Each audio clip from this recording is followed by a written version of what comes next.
Yay! All right, welcome everybody. Tonight we are going to be talking about what is nature journaling. And thanks to all my wonderful guests. We're going to go in a circle here and hear from some other voices besides myself.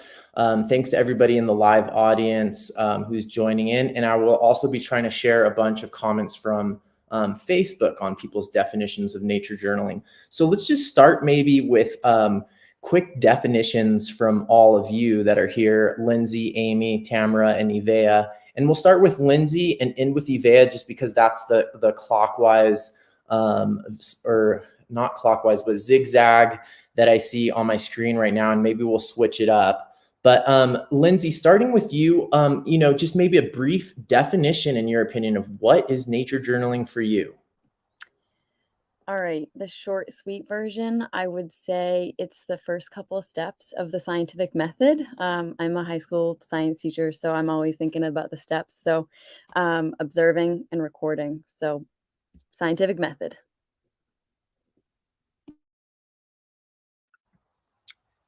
For me, it's intentionally looking for things outside that I've never noticed before, like possibly very tiny things, and just like taking joy in that and trying to get curious about those things.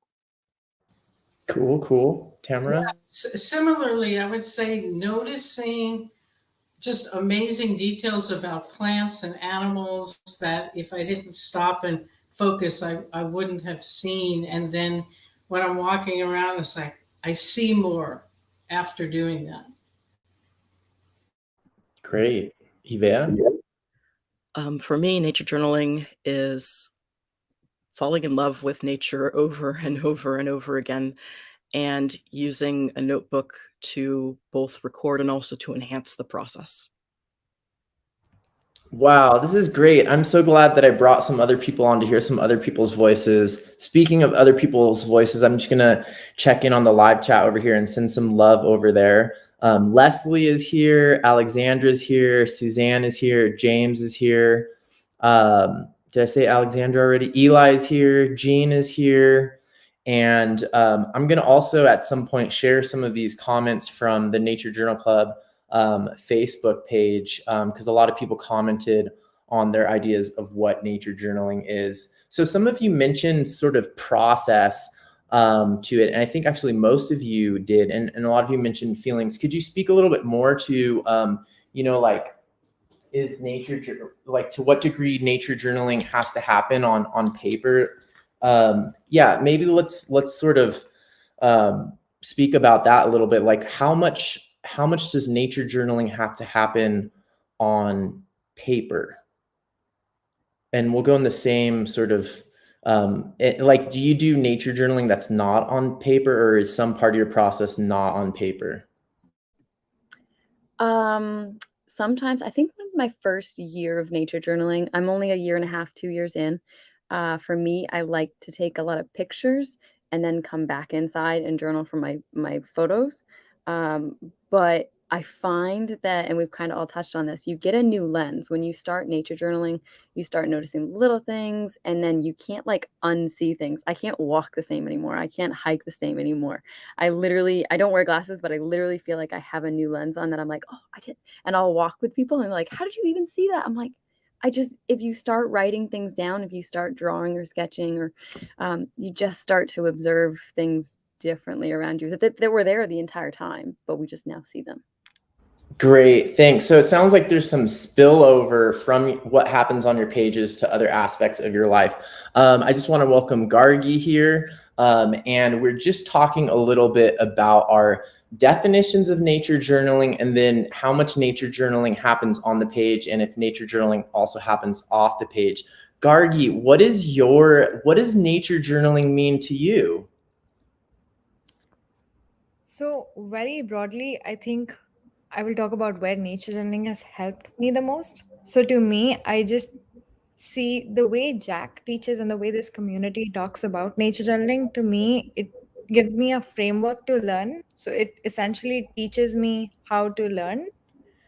And it is about seeing something closer, and while we are applying it to nature specifically, but I feel like it applies to areas even beyond just nature, and just approaching vague, open-ended problems in general, where you start with just making things very simple by asking what you notice, by saying out what you notice, what questions does that raise, and then building experiments to try to answer those questions, and then like make it a loop of learning as opposed to just stopping there by continuous discovery. I'm very interested in and appreciate how you mentioned the subject. So in the term nature journaling, there is a word nature that is thought of as like a subject. And so in your definition, you're removing the definition from that specific subject and talking about more of as a perspective that could actually be applied to other subjects. Is that correct? Is that what you're saying, Gargi? Yeah. Okay, I think that is super cool, and I'm really glad that you brought that up, and I hope I'm not the only nerdy person. Well, I feel validated that I'm not the only nerdy person thinking about that. Okay, let's, Lindsay shared about, let's see if we can go into this part about how much of nature journaling happens on the paper and to what degree it maybe spills over. Lindsay shared about that. Amy, what do you think about spillover from nature journaling? Is it something that only can happen on the paper, or is it happening in other places besides paper? No, that's a great question. I think part of my process is like intentionally bringing out my sketchbook and choosing to go out in nature. It has like turns on that mindset of like, cool, I am going to do this. I'm intentionally setting aside time to do this. So there is that like special thing when I have my page and I'm trying to, and I do think like getting deeper into nature journaling and keep going is like the more you put down on the page, the more things you notice, or the more like space your brain has to notice new things. So, but like I totally understand what Lindsay is saying too, of like I'll notice things just walking around that I would have never noticed before I started nature journaling. And then of course there's always the situations where anytime I'm out in nature, I usually bring my sketchbook, but occasionally I'll almost step on a tiny, cute mouse like the other day and try to find paper in my purse and find some, So it's just like, it's also, it's kind of an alternative of like taking pictures as far as like, the journaling, the memory part of it. I'm like, oh, this mouse is so fascinating. It was like this big. Seriously, with his little tail. It was so cute. I almost stepped on it and I was just like, it was so calm. And I just had all these questions about it. And part of me wanted to remember that too. So I was able to find a piece of paper as well as like getting to take a picture of it. And I think I'll remember it more now because I wrote it down. So it bleeds in everywhere, but I definitely like intentionally setting aside time with my journal too is kind of like a tool and a mindset, reminder. Great. That's awesome. Thanks for sharing that. And just I'm seeing some people showing up here. Timothy Joe is in the audience. Timothy Joe is one of the instructors at the Wild Wonder Conference. Great to have you here. And then I also want to share this comment, and we'll get into this in my next question, but I wanted to share this lovely comment from Renee, who participated in the conference as well.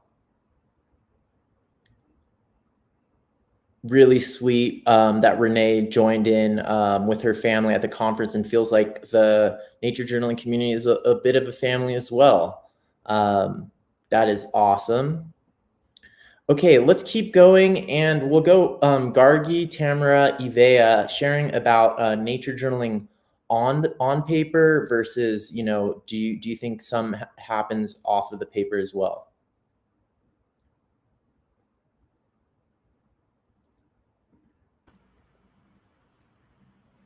So I'm thinking about it. I think most of my nature journaling happens on paper. And the reason I say that is there are times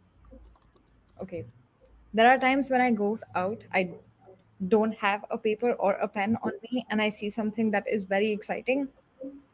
I think I still try my best to come back and put it on paper, because when I don't, for me, that process stops there at being, oh, this is amazing and I love this. But I personally, like I said, continuous discovery habits. For me, if I don't bring it back and put it on paper, that process does not continue. But the awe and wonder and inspiration still exists without a doubt. Um, so technically, there is still nature journaling outside of the paper, but it does somehow find its way back to paper either on that day or on a different occasion or like a year later, because if you're curious about something, it's hard to just let it go sometimes, at least for me. Great. Thanks. Very thoughtful response. Tamara, what about you? What do you think? I think ideally on the paper, because I think it's so easy for the mind to flip to something else. So when you're trying to draw, it's like more embodied. But I'll also say that sometimes I get like that critic going and I'm like, oh, I don't know if I want to draw this. And it can be more relaxed to look at something and enjoy looking at it. So I would say both. I'm going to say 60% paper, 40% off. Great, thanks.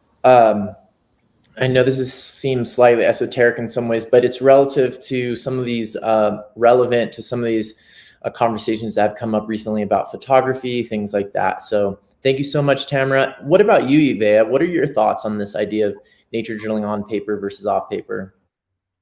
Okay, so when I go out into nature with my nature journal, this is going to sound like a weird metaphor. To me, it feels a little bit like trying to run around with my nature journal catching raindrops.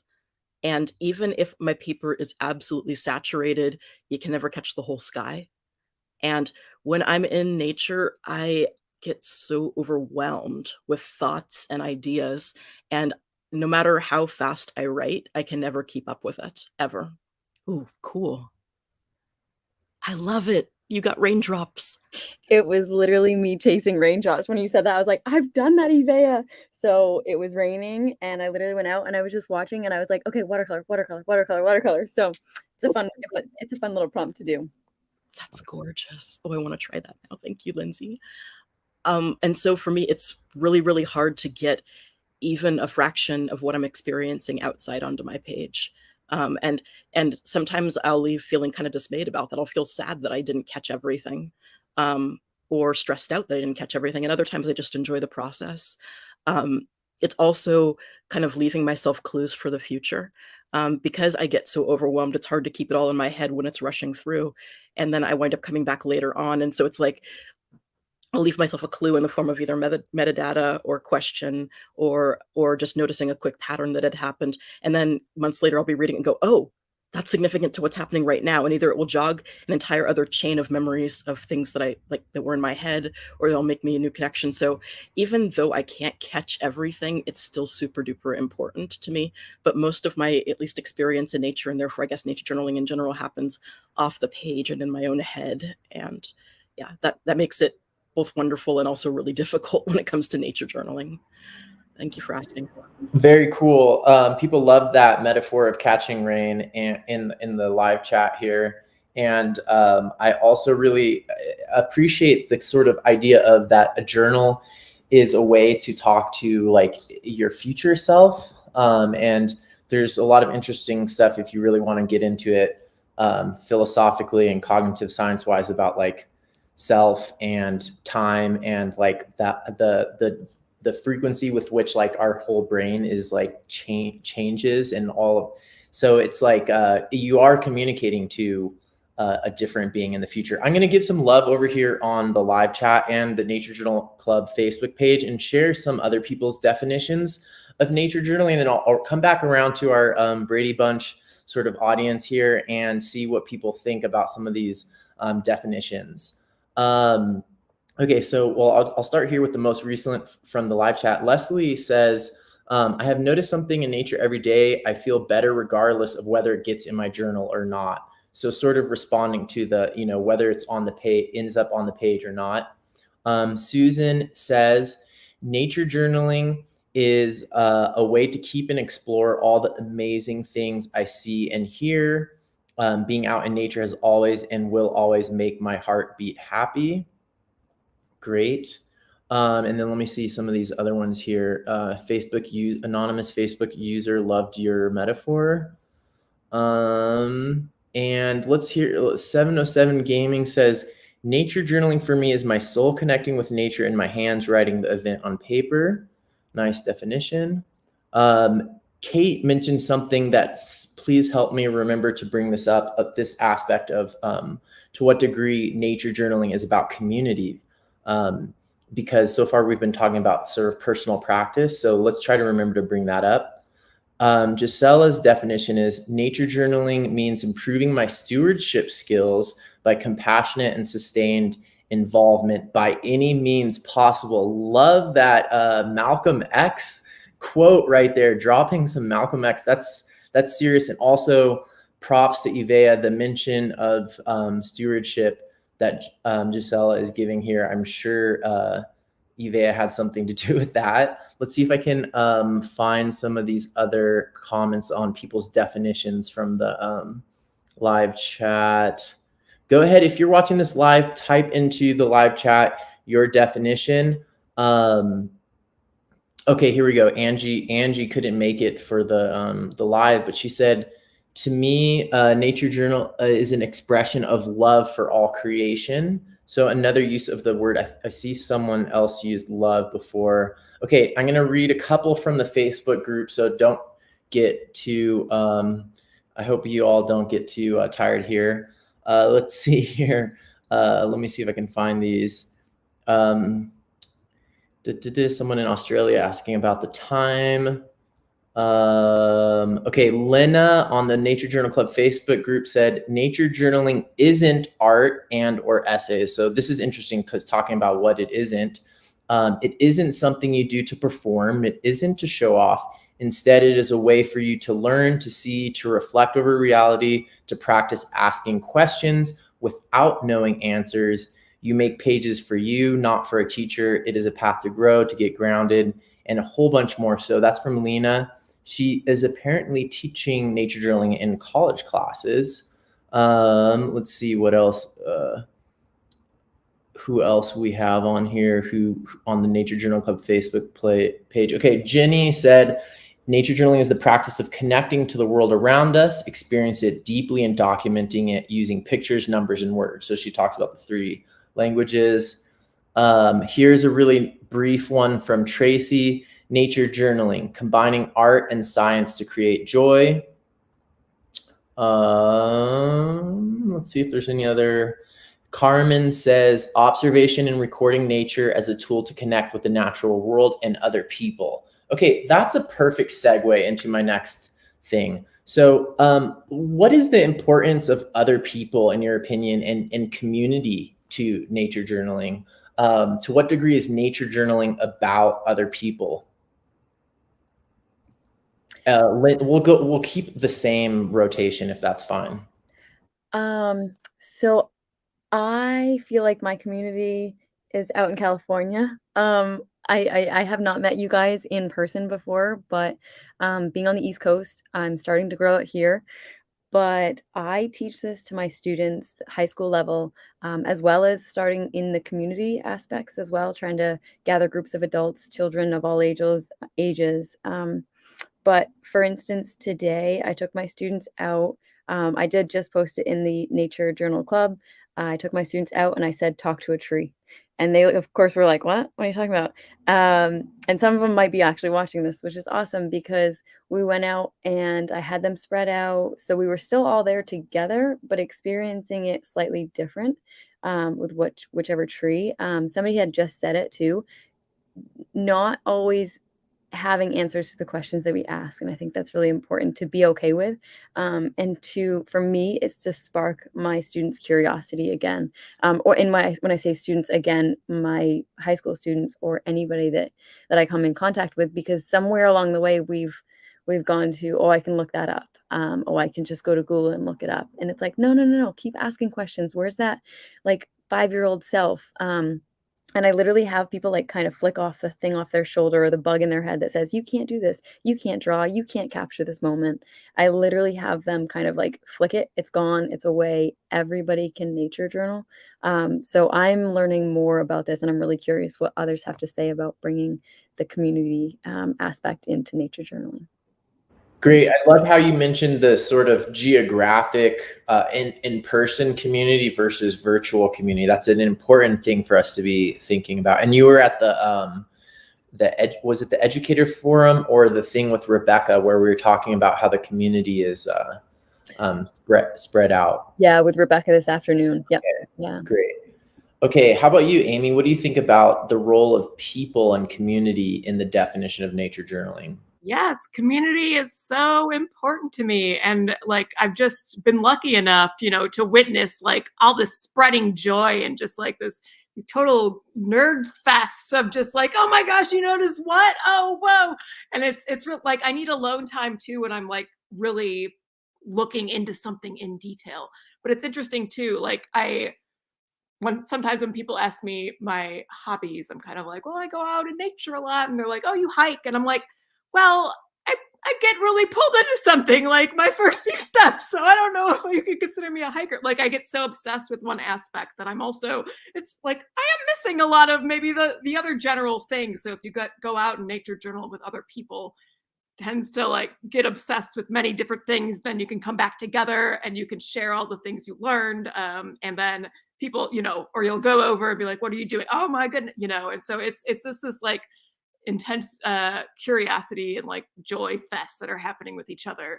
I used to live in California near many other nature journalers, and last year I moved kind of across the country back to the Midwest in Wisconsin, and it was one of my worries. It was actually a worry of, will I still want to nature journal if I'm alone and don't know anyone here that nature journals? And I was very shocked and very happy that I was still filling up sketchbooks by myself even. And it was just like, there is something about, for me personally, having a deadline or a time set aside. So things like when there's nature journal clubs and they say, okay, this day we're going to go out together and do this. So I was kind of doing that. I was like piggybacking another event. So I was like, okay, a bird watching event. I'm just going to bring my sketchbook. No one else will have their, but like this is my time that I'm going to do this. And it is like so important to me. I decided to make another nature journal club here in Madison, Wisconsin, starting to stock artists and trying to, really get people hooked though and encouraging them. And it's just so much fun. And it's so fun now that I've met some people who are also like really geeking out about questions. Like I love nature artists and people who love, drawing beautiful art. But when you get someone who's just like really into like, oh my gosh, what? Why? What? Huh? What's going on? Like it's really core to joy to me. And I try to record that on my page in case for me to remember later. It's almost like a conversation of like, if someone else reads this, or even if they don't, like, what would I want them to remember about like what excites me the most? But also like being actually able to share that excitement off the page is just fantastic. And it loops you into that like wheel of curiosity that keeps it. Love that. Okay, so what I encourage everyone here in the audience and also our panelists, what I encourage you all to do is think about, so Amy just shared some, personal and specific stuff. But a lot of times the amazing thing is in these personal and specific things, there's universal lessons. And if you haven't had it happen to you yet, it might happen to you in the future. So like, for example, this idea of being in a place where there are lots of physically, geographically, lots of other nature journalers, or moving to another place or doing it. Each one of these people tonight is sharing things that are specific and personal to them, but have universal implications as well. So I love that. And just want to have to share this community related comment from our friend Eli.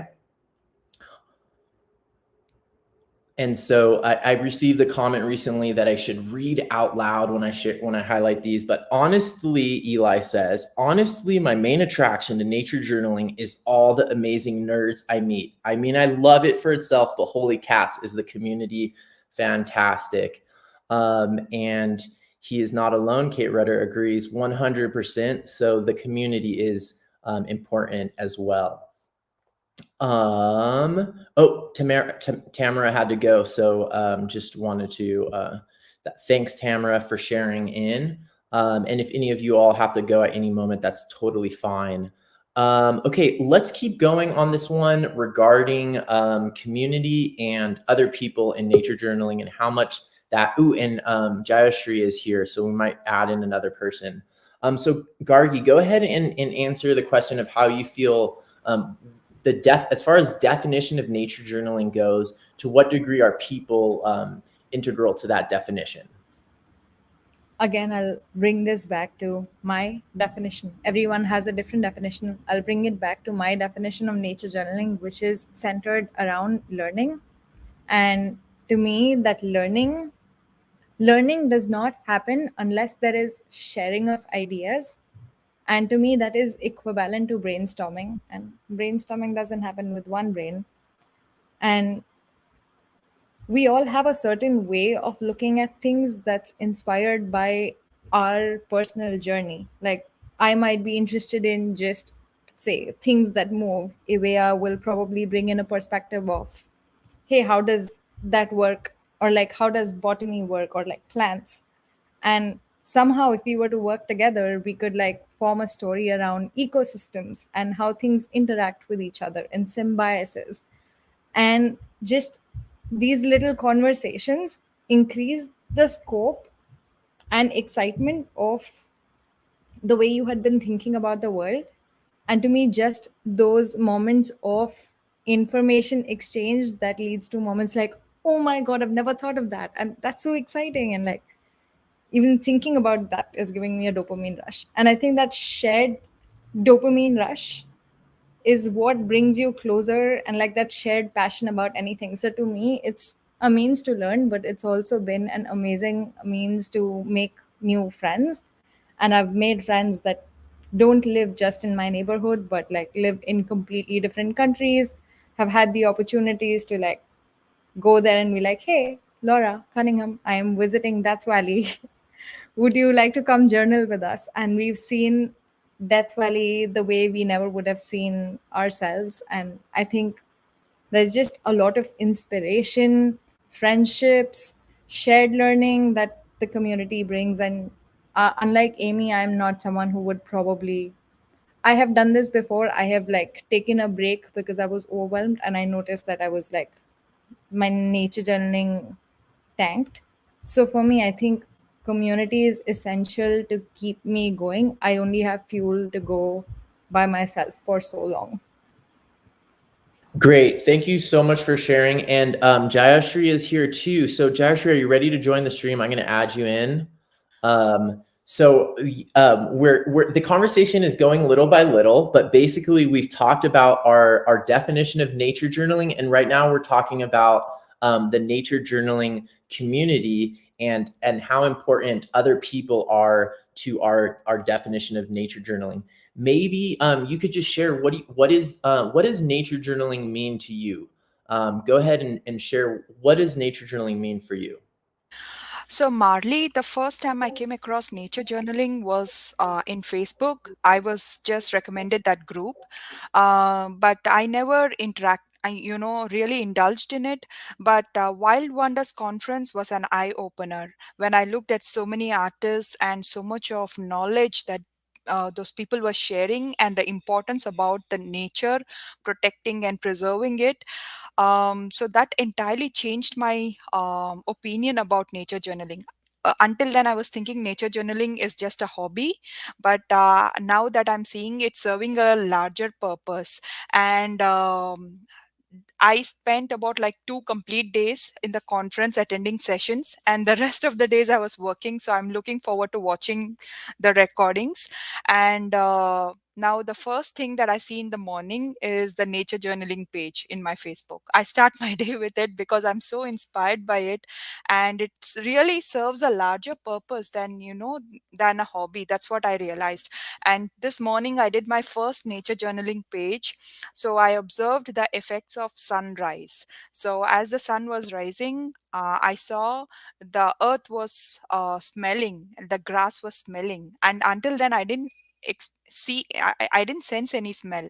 And after that, I saw like the heat rays falling on the body. I experienced that. And then I saw like I heard the birds chirping. So I could feel the sensory differences when the sun was rising. So I felt like, okay, this is the first time I've paid attention to it. Until now, I never did that.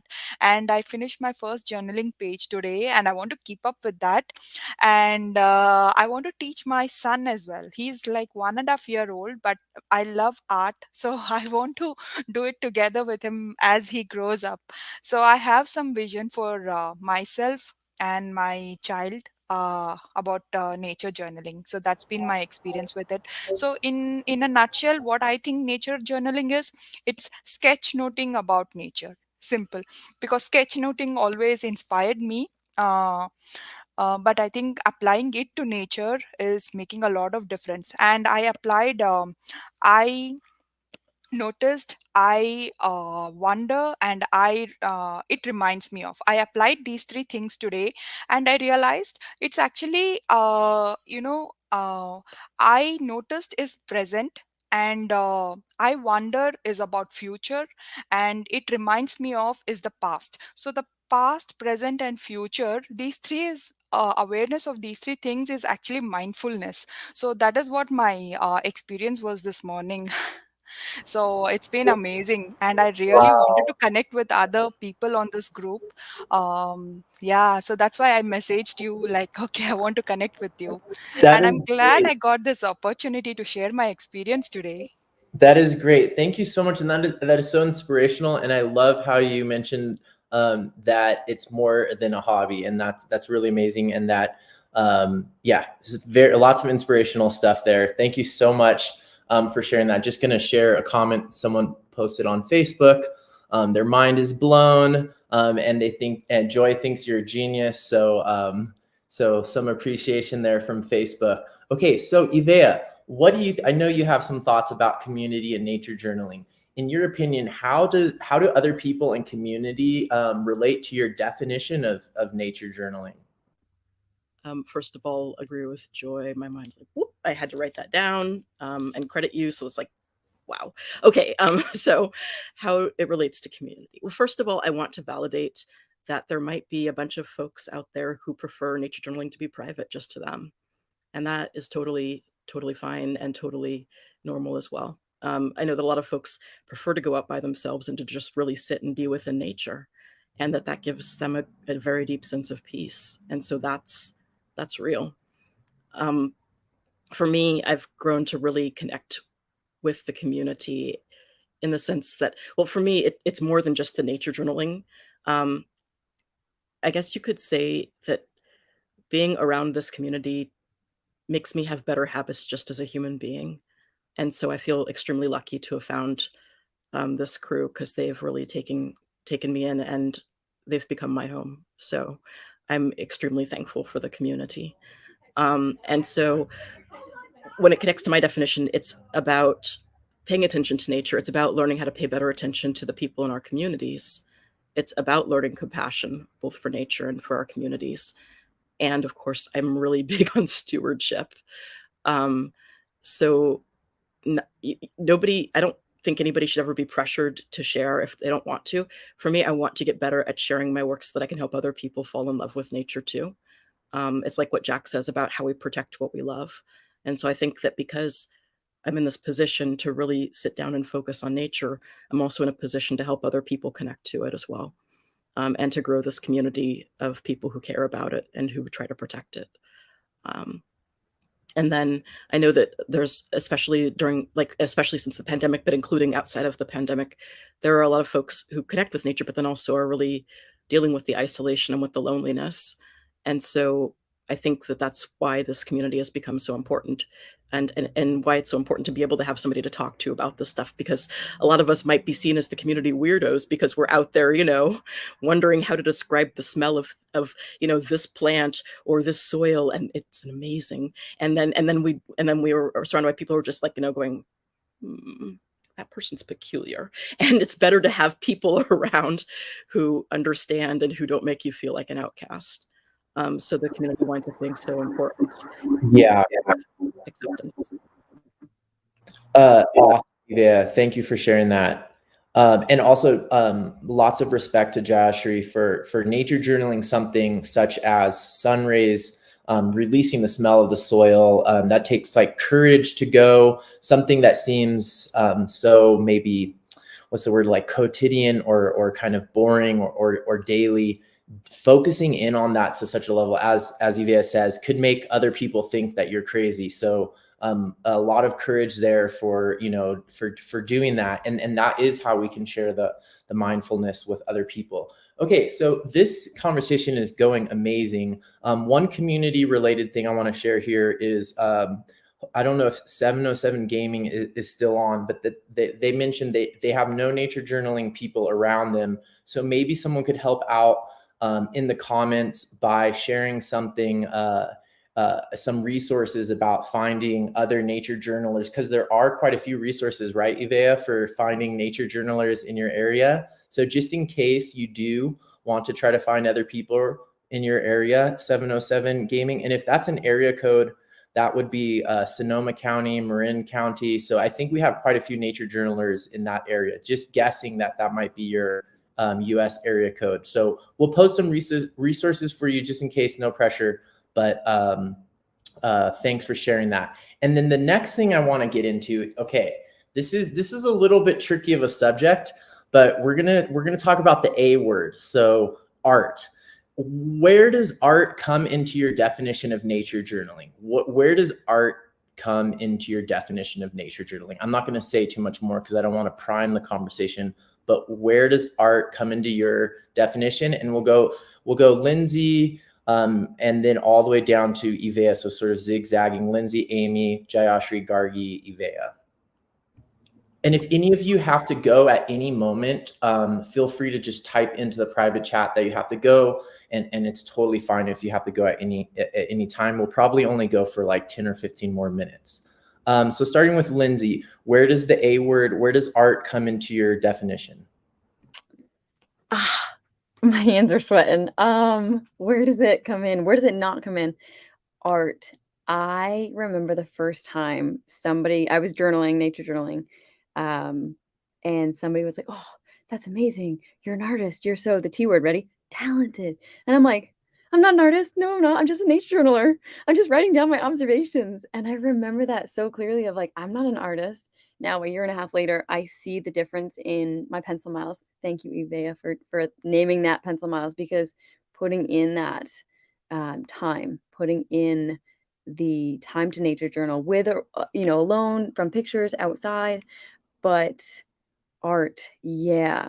Sometimes you won't even be like, when I do contour drawings with my students, they're like laughing and giggling. I'm like, "You're doing it right. That means you're," they're goofy images and stuff, but nature journaling is not pretty pictures. It can be, and for sure, the more skill you build on and gain, but it's funny because recently I posted a page, critters in our houses from Marley's 30-day challenge that's going on, and instead of somebody focusing on the cute little pictures that I sketched and watercolored, Rebecca actually read my comments on my page. We were talking about this earlier today, and she made a comment. And so learning from each other, kind of, this is going back to that community aspect, is not just scrolling through the pretty pictures in Facebook in the Nature Journal Club, but actually pausing, reading each other's work, and not just being like, "Oh my gosh, that's so beautiful. I could never do that." Like, again, flick that little dude off your shoulder. It's not there. Yeah, exactly. So I'm getting there in the sense that when somebody that doesn't know what I'm doing, doesn't know nature journaling, when they approach me and say, "Oh my gosh, you're such an amazing artist," I tend to say, "Thank you. I'm actually nature journaling," instead of being like, "No, I'm not." So I'm twisting my mind to come around to the idea of being called an artist, but certainly not what it's about. Just observing and recording that data, and we could all be observing the same exact tree, mushroom, leaf, and all of our pages are going to look entirely different as well.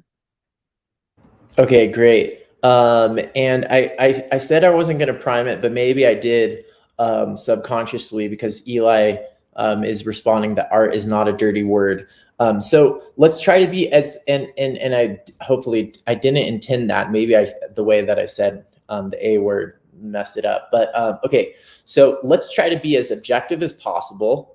I personally love art, and I love making pretty pictures and trying to make pretty pictures. And from my years of experience, I also realized that sometimes that part can be the biggest mental obstacle for people, and it can be confusing. And in the conference, there was a lot of commentary about, is this art or is this about learning in nature, and what's the difference? So let's try to be as objective as possible. Definitely humans can't be fully objective, but let's keep going with this. Amy, what do you think?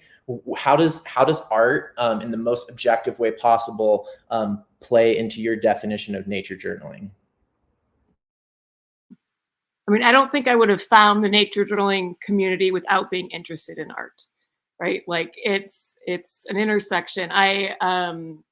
When I originally moved to an area with a nature journal club, I was kind of perusing like, what art clubs are there in the area? Who can I meet with? Or, and I saw this one and it was like art and science. Ooh, I like both of those, so like, I'll try that. That sounds awesome. But yeah, like without, I came into nature journaling with a strong art background actually. And it's interesting now because I don't know, I've spent so much time learning art techniques or like drawing nature before in a way that was like very, very precise, and like did what was a lot of reflection on color and value and like creating things in a realistic way, that it has been fun. And I was also getting a little bored with it, I guess, or realizing kind of that that it was almost too much about the colors and stuff for me, and kind of being like, oh yeah, I'm like painting a toucan or something, but like, what is it about it? So I think something, it was exciting. Nature journaling was so exciting to me because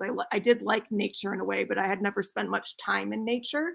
Grew up in suburbia, my parents weren't into nature, I don't know, etc. And so like coming into a community that combined art of nature, but also like, let's do it like from real life, or kind of being outdoors with it, was so awesome. And I found that that I like how the words interact with the pictures are so cool, because it's like the art skills definitely help me in being able to, record what I'm seeing in my observations, but then like the words support that so much that like all the time I'm just like pointing to what I drew and being like, that's not quite right. It's more bendy, whatever. Or, or like there's hairs there, like this stem has all these like little hairs, but I don't have to go through and draw it all, and vice versa. Sometimes it's really hard to describe something in words, but like drawing a little picture will help. So I love how those two interact, and I find myself like more and more just doing a lot of doodles. And I don't spend as much time making things look beautiful. That said, like I do set aside time that I feel like, I don't know, isn't my nature journaling time necessarily, but like I do like landscapes, for instance. I'm part of a landscapes plein air group where I'm just like, ooh, I want to try to make this look awesome, like my favorite rock in San Francisco. So there's definitely a balance. I love both of them. But yeah, when I'm really out observing nature, I think my brain partially goes so fast too, that I'm like, oh, that's interesting, and that's interesting, and that's interesting. So I have to find like a quick way to record them, and I'm not concerned about pretty pictures at all. It's like, gonna write a lot, gonna draw a lot, but I'm gonna figure out how to draw kind of fast and go for it, and there's mistakes, and that's awesome, and that's whatever. So it's definitely come from a love of both, but when specifically I'm nature journaling, I don't go with pretty pictures, and oftentimes my pages are even more heavy on words. There's fewer drawings, but they do, all of it interacts together. Awesome. Okay, so just a reminder, everybody, for listening to these, there's all of these universal pieces of wisdom that probably apply to you. If they don't apply to you already, they will probably apply to your future. So try to piece those out. And there's some really great bits like that in Amy's, coming from and finding nature journaling through art. I think a lot of us probably did. The relevance of having some art background in coming to nature journaling, and then the multiple skill sets involved in nature journaling, and that sometimes you can partition those and say, okay, I'm going to do landscape painting now. Okay, now I'm going to just fully focus on the nerding out. Okay, now I know that writing is more powerful in this way and can supplement drawings in this way. I know drawing is good for this. So thank you, Amy, for sharing those points. Jayashri, how about you? What do you think about in terms of maybe I should share this comment here. Kate Rutter is, maybe the word art is a loaded term. Maybe we could say visual craft and literacy. And the term art could be problematic because of deeply held feelings and assumptions about that word. So I'm going to use the word art for now just because it's short. But Jayashri, how do you feel in terms of, where you are at coming into nature journaling and loving your enthusiasm and just having been at the Wild Wonder Conference? Like, what part do you think the art and the making the visual representations plays in the definition of nature journaling for you? So since my school days, I always admired artwork. So that used to inspire me. But for when I came to sketchnoting and especially nature journaling, uh, initially when I got introduced, I was held back, and one of the main factors that was really pulling me down was my expectations of the outcome, the baggage of outcome. So that was really stopping me from progressing. But during the Wild Wonders conference, there was a session, and Marley, you put out a screenshot with all the sort of baggages that actually stop us from going forward in this journey. That was one thing that helped me identify, and what I felt is, even very expert or pro people in this nature journaling, if they're talking about such things, then I figured like it's not a my problem kind of thing, it's a common problem with a lot of people. So that was assuring me like I'm not alone. And second thing is, the entire conference was very, people were very encouraging. They were encouraging, like, even if the artwork is not very fine, it's fine, it's still okay to proceed with it. I think that kind of encouragement and support actually gave me some sort of inspiration to move on. And I'll just show you something that I did this morning. I was good enough with I was happy with the sun, sky, and the structure, like it's a house. But if you look at that person who is smelling and sensing all that, I was not happy with it. But then I was almost feeling like leaving it over there. Like when I reached till here, I was not happy. But then I went and continued, and then at the end I discovered, oh my goodness, the past, present, and future is linked with this question. I notice, I wonder, and I remember. So if I would have stopped there, I wouldn't have reached till here, I wouldn't have discovered that during the journey. So now I understood, like, just for the outcome's sake, I don't want to miss the pleasure of this journey. So that is what I learned. And Wild Wonders conference was really very helpful for me to push me to pursue that. I'm really very happy with this last week, the way the conference went, and how I feel. I just signed up a day before, the night before, and I'm glad, like, I made the best decision, one of the finest decisions in my life. Yeah. Wow, that is so amazing, and I love the sort of the journey that you went on with that page, and I totally understand when a drawing doesn't come out the way that we want. It can stop us, and I'm so glad that the idea of that outcome dependence, that idea has been useful for you in moving forward and trying to remove that obstacle, because the outcome dependence can definitely stop us in our tracks. Gargi, how about you? What role does art play in your definition of nature journaling? So when I discovered nature journaling, it was through Jack, because I attended his class, and that was my first ever. I went there, and the first question that I asked was, "Hey, what is nature journaling?" And he described it as "I notice, I wonder." So for me, nature journaling is about that, because that's how I was introduced. And I'm sure for someone else who started with art and is doing that to connect with nature, for them that is nature journaling, and I want to acknowledge that. But now going back to how I think of nature journaling, I do both. I love art and I love learning about watercolors and values. I'm no professional, but I love learning about it. I love watching how the paint unites with the paper and how water plays. I'm very fascinated with that. And I do both, but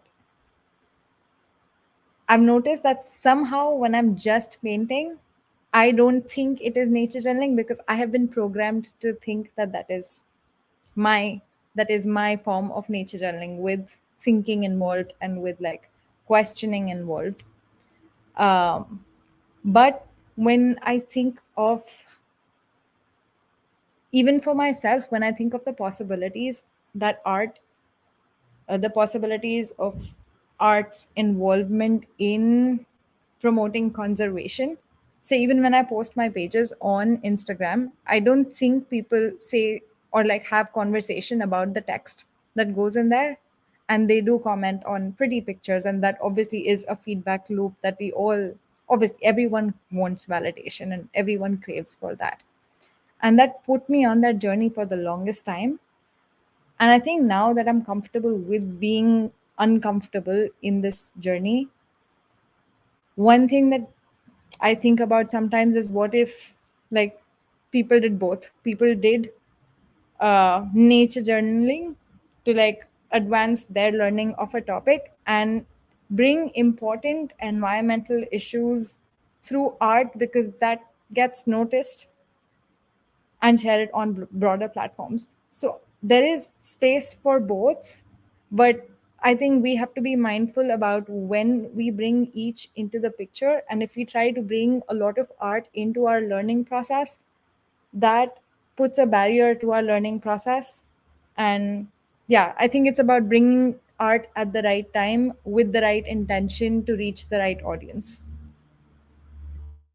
Oh my God, I hope this is getting recorded on YouTube or something like that, because that a couple of sentences, the way that you just said, I tried writing some of it down, but the way that you just said that, I feel like that was really well said, Gargi. I feel like that really, really resonated with me, the way that in a couple sentences you summarized that. Thank you so much. And this is recorded, so thank goodness. Okay, Ivea, what about you? How does art, I know that you're last, so now you have, you kind of have to, sometimes that changes, but what you have to say or whatever. But what do you think about the role of drawing and the sort of the visual craft of it and the art, with the definition of what nature journaling is? Gargi said there is space for both. How do you see it? What do you think about it? My thoughts are chaotic about this subject, which doesn't mean it bad, just chaotic. Let's see here. I tried to write down different things to remember. Oh, sorry. And this is not to be offensive, just to clarify. It was actually Jack who came up with the term pencil miles. I just don't want to take credit for his term. That's all. That was Jack's term. And then Akshay was the one who came up with the name pencil miles and chill for our group. So I just wanted to give proper credit. So I wanted to say, I really liked what Lindsay had said about actually sitting down to read each other's pages. That to me is deeper. When I look at a person's page, I'm not so much looking at any one particular component of the page. I'm looking for the experience of the person within the page, and looking to connect that way. And so, similar to Gargi, when I was introduced, I was told that it wasn't about pretty pictures. For me, that was a little challenging because so much of the feedback that I was seeing, both in person and also online, was about those pretty pictures, even though the in-person ones were not intentionally about the pretty pictures, but you could tell when the enthusiasm would be high, everybody'd be gathered around the prettiest pages. And so I couldn't help but notice that. And so it was this weird thing, but at the same time, it was comforting to be told it wasn't about the pretty pictures, because then I could sort of trust in the process and continue on. And it helped me to be able to eventually just fall into full bliss with my curiosity being the thing. I've been, I as a hobby, I like to write stories and sometimes poems, and I've been doing that since I was a kid. And so I've read different books over the time, to try to improve that hobby. And one thing that this one book I had said was, you have permission to write badly. and to put that on all of your drafts.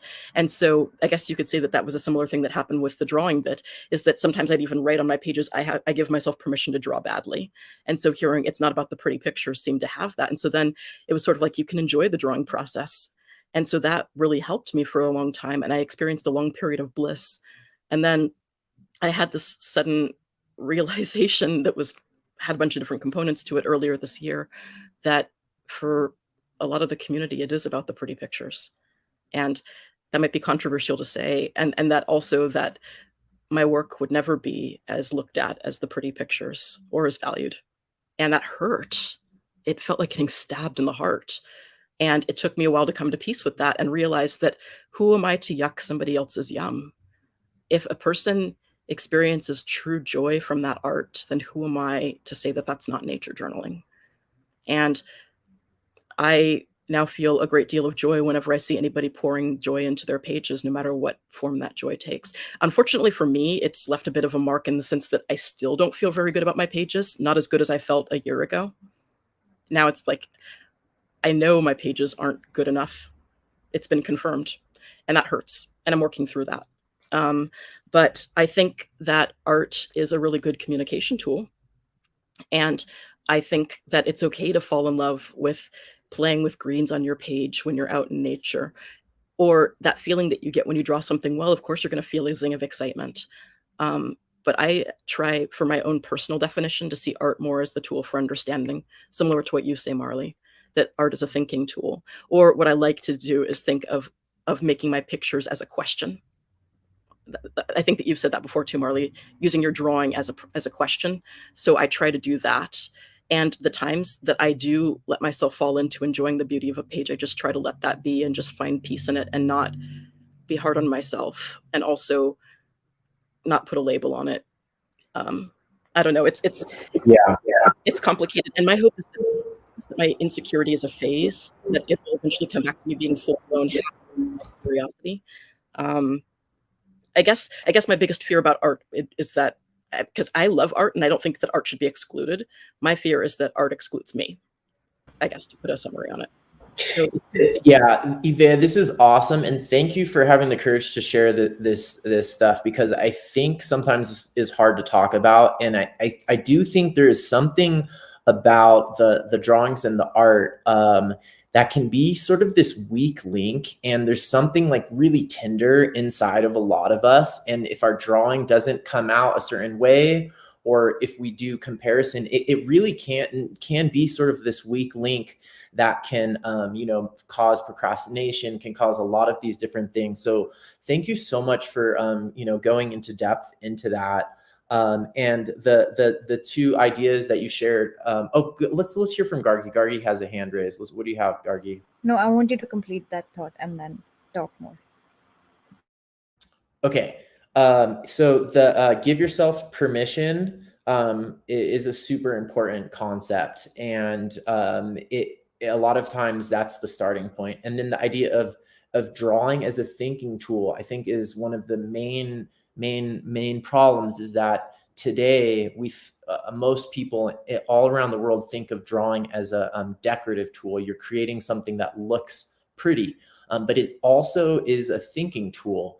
And that is super important and under recognized. And then the idea of we try to ask questions and practice asking questions, but using drawings as questions, as Ivea pointed out, is also a super liberating way to think of it. So we're going to go into sort of a closing piece here. But Gargi, what do you? And Amy wants to add something too. Gargi and then Amy.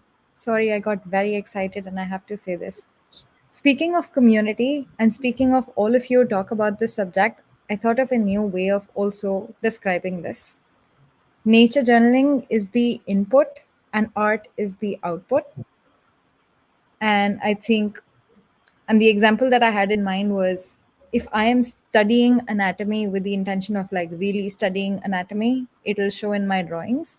And that is what Jack also says. But I think just somehow thinking about it in terms of input and output just changed things for me just now. Thank you for sharing. Thank you for sharing that piece. What about you, Amy? What did that bring up for you? Yeah, I just wanted to reflect on the fact that I joined 2 different kind of art groups at the same time when I moved to California, and one was a nature journal club, and one was a landscape painting club. Landscape painting being more about like making something really beautiful, and everyone that's in both of those groups were all so friendly and welcoming and everything, but I like personally couldn't get out of my own head in the landscape one because I was always judging myself. I don't know. Like I was still enjoying being out in nature and everything because it was this we were both outdoors, both groups and everything. But I do think like I knew I wasn't as good as everyone else, and like some weeks I got like better results for myself and I liked them, and some weeks I didn't. But it was like this like emotional up and down thing for somehow of like whereas like with nature journaling, the Nature Journal Club right away, I felt like that I could just let loose and be free and like it's okay. Like I don't think I ever came out of one of those meetings like feeling like somehow the judgment went away when people saying it's okay if it's not pretty pictures, and somehow that let me like engage with nature deeper because I was like cool. Somehow I'm no longer judging myself, and that's like made all the difference in me, I don't know, kind of connecting with nature. Not that everyone experiences that, but that's been cool to reflect on because I love both clubs and the people in both clubs, but there's something that really gets me closer to nature with what I'm thinking about nature journaling specifically. That's really cool. It's almost like a science experiment to have those two parallel experiences. Okay, well, this has been so amazing. This has probably been one of the best conversations I've ever had on the Nature Journal show, and I have over 200 episodes, and at least 100, I think, are conversations or panels. So this was really amazing, and thank you all for joining in last minute. Maybe we could just do one round of things maybe for beginners, just words of encouragement to end with, and keep it concise if possible. But just like, what is just a couple of things, and I know some of us maybe identify as beginners or not or whatever, but what is just just a couple words of encouragement to end on, and maybe just like one or two sentences of encouragement in our same order that we've been doing. How concise. Get curious. Start small. You don't have to do a massive tree. You don't have to do a landscape. You don't have to do a huge field with geese in it or deer in it. Start small. It's a tool. Use it to your advantage. It's a learning tool. I'm reading from Get It Started with Nature Journaling from Marley's Wild Wonder. It's a learning tool. It's a thinking tool, and it's a communication tool all together in a community. Beautiful. How about you, Amy?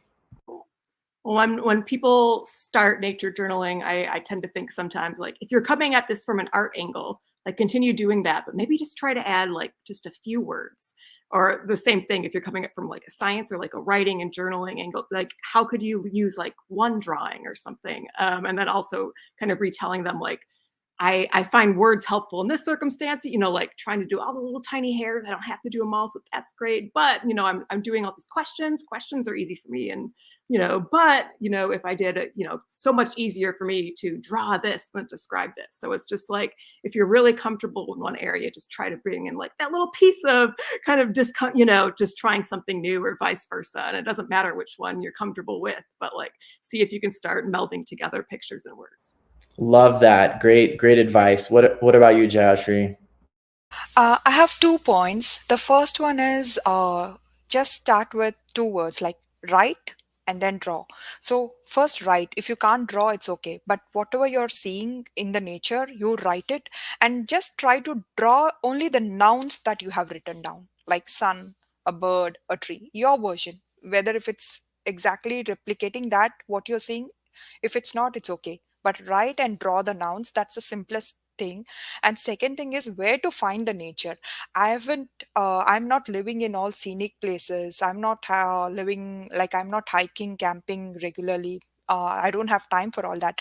So in your backyard, if you don't have a backyard, write in your fridge the vegetables, the food that you're eating. That is nature.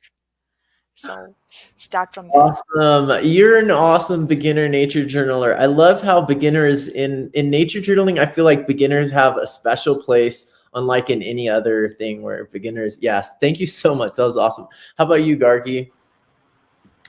Having the pressure of being curious can be scary. I like to say that I'm not a curious person, and I think it's okay. And force yourself. It is irritating at first to ask questions when you have no idea what to ask or no idea what you're asking. You'll eventually get curious, like tomorrow or next month or next year. So it's fine. Yes, love the curiosity is such an essential part. How about you, Ivea? I guess what I would say is that it's about your experience more than anything. And whatever you do or don't capture on your journal, it's okay.